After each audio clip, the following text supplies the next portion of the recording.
बहू तुम्हारे ससुर जी देर से आते हैं, उन्हें गर्म रोटी खाने की आदत है, तो तुम इतनी जल्दी कैसे सो सकती हो। बहू सीमा दिन भर की थकान समेटे बर्तन धोकर हाथ पोंछ रही थी कि सासू माँ की ये बात उसके कानों में पड़ी।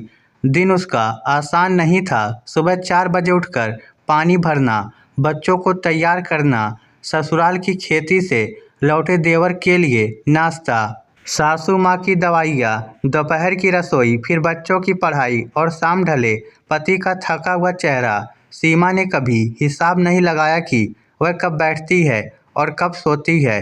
बस चलता रहता है जैसे घर की घड़ी। उस रात भी वह जल्दी नहीं सो रही थी। वह बस कुछ पल के लिए आंखें बंद करना चाहती थी, पर परंपरा ने उसे जगाए रखा। ससुर जी रघुनाथ बाबू सरकारी दफ्तर से देर से लौटते थे और घर में यह तय था कि उनकी थाली में रोटी भाप छोड़ती हुई पहुँचे। सीमा ने चूल्हे के पास लकड़ियाँ सुलगाई। आज की गर्मी चेहरे को छूती तो आंखें अपने आप नम हो जाती। धुएं से या थकान से फर्क करना मुश्किल था। सासू माँ शारदा देवी दरवाजे पर खड़ी थी। उनका जीवन भी तो आसान नहीं रहा था।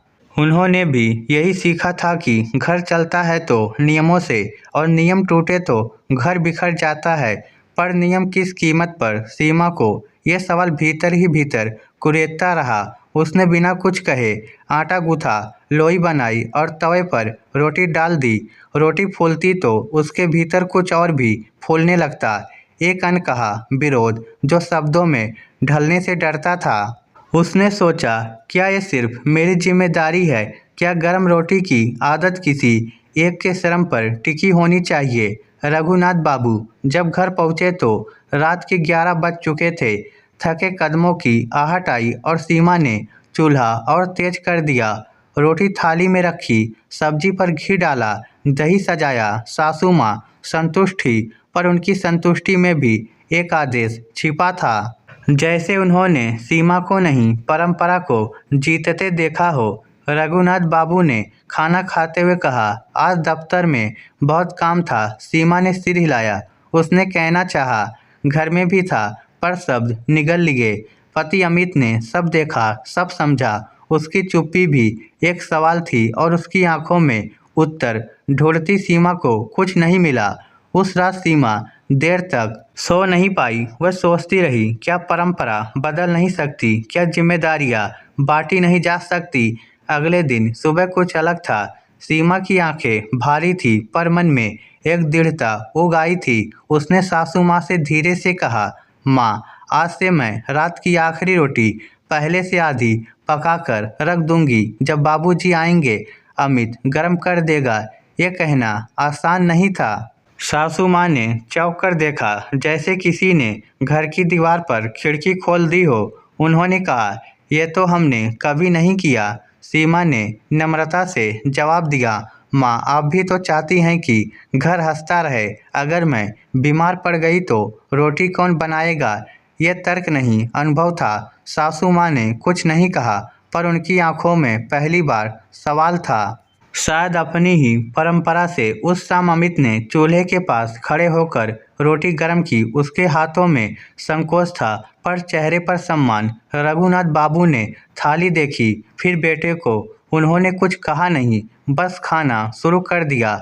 रोटी गर्म थी, पर उससे ज़्यादा गर्म था वह क्षण जिसमें घर ने पहली बार जिम्मेदारी बांटी। शारदा देवी चुपचाप बैठी रही। उन्होंने सीमा की ओर देखा। उस नज़र में आदेश नहीं, स्वीकार था। सीमा के भीतर कुछ हल्का हुआ। उसने महसूस किया कि बदलाव शोर नहीं चाहता, वह धैर्य और संवाद से आता है। दिन बीतते गए। कभी कभी रघुनाथ बाबू समय से आ जाते तो सीमा रोटी बना देती। कभी देर होती तो अमित। घर में नियम बदले नहीं थे, उनका अर्थ बदला था। अब गर्म रोटी किसी एक की परीक्षा नहीं थी, वह परिवार का साझा प्रयास थी। शारदा देवी ने भी धीरे धीरे रसोई में सीमा का साथ देना शुरू किया। वह कहती, मैं भी तुम्हारे साथ बैठूंगी बहू। ये वाक्य किसी आशीर्वाद से कम नहीं था। सीमा ने पहली बार सासू माँ को अपनी थकान समझते देखा। एक रात जब बारिश तेज थी और बिजली चली गई। रघुनाथ बाबू देर से लौटे। अमित ने मोमबत्ती जलाई और रोटी गर्म की। शारदा देवी ने सब्जी संभाली। सीमा बच्चों के साथ बैठी रही। उस अंधेरे में घर रोशन था। साझेदारी से खाना खत्म होने पर रघुनाथ बाबू बोले, आज समझ आया कि गर्म रोटी सिर्फ तवे की देन नहीं होती, ये घर के सब लोगों की मेहनत से गर्म रहती है। उनकी आवाज़ में पश्चाताप नहीं, सीख थी। सीमा की आंखें भर आई, पर इस बार धुएं से नहीं। समय ने घर को नई आदतें सिखाई। परंपरा टूटी नहीं, वह सुधरी। सीमा ने जाना कि सम्मान मांगना नहीं पड़ता, वह व्यवहार से मिलता है। शारदा देवी ने सीखा कि नियम अगर इंसान से बड़े हो जाएं तो घर छोटा हो जाता है। अमित ने समझा कि पत्नी की चुप्पी सुनना भी पति का कर्तव्य है। और रघुनाथ बाबू ने महसूस किया कि आदतें बदली जा सकती हैं अगर दिल बड़ा हो। कभी कभी सासू माँ हंसकर कहती, बहू आज जल्दी सो जाना, गरम रोटी हम संभाल लेंगे।